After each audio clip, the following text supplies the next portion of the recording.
Sawadika. Welcome to this new video where we want to talk about a thing that now I think right now is relevant to talk about, and this is about movement, and this is about biomechanical movement that we perform daily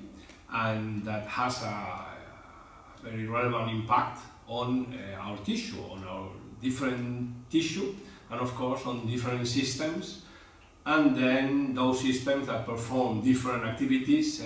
I think all relate to the movement. So, and it's relevant to talk about that nowadays because we are all at home. This is my fourth day on a family retreat at home where we are into this 90 meters square, and then I feel it when I see my watch that normally I have a media between 14 to 16,000 steps a day, and right now I have between 8 to 9,000 steps a day. So it's quite relevant for me, this lack of motion, and then we need to compensate this. We need to compensate with being aware that movement is important, and movement is important when we talk about the fascia, this tissue, this three-dimensional tissue that surrounds the entire of you, and this tissue that is a very important thing to watch when we want to see how the different systems and the different activities that each one of them perform in the body and how everything works together. So we want to move, we want to still at home, be aware to don't sit more than 2 hours all the time sitting in a chair, and then every 45 minutes maybe you stand up and you walk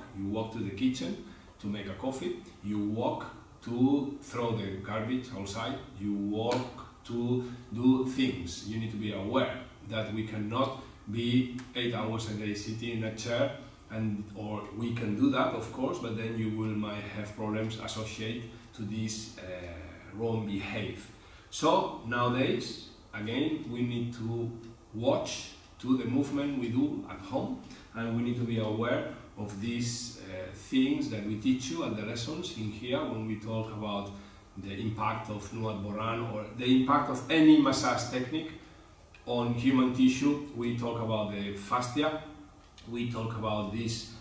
cells that make this fascia, we talk about immune cells that are on this same environment of this fibroblast, and we talk about ground substance. This substance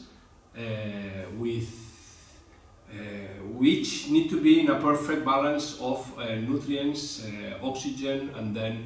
toxins. And then lack of motion cause these high levels of toxins on this environment of immune cells or environment of cells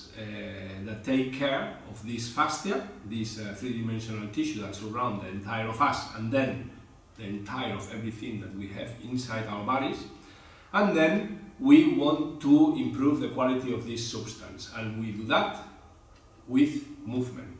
With movement,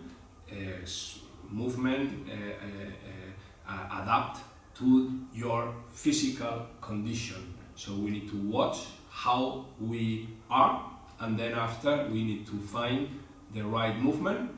to impact on these systems. And nowadays we talk a lot about immune system because I think it's relevant to do understand that the best way to improve immune system is through movement, and then after the movement or the right movement for you. So thank you very much, and then I see you in the next coming video.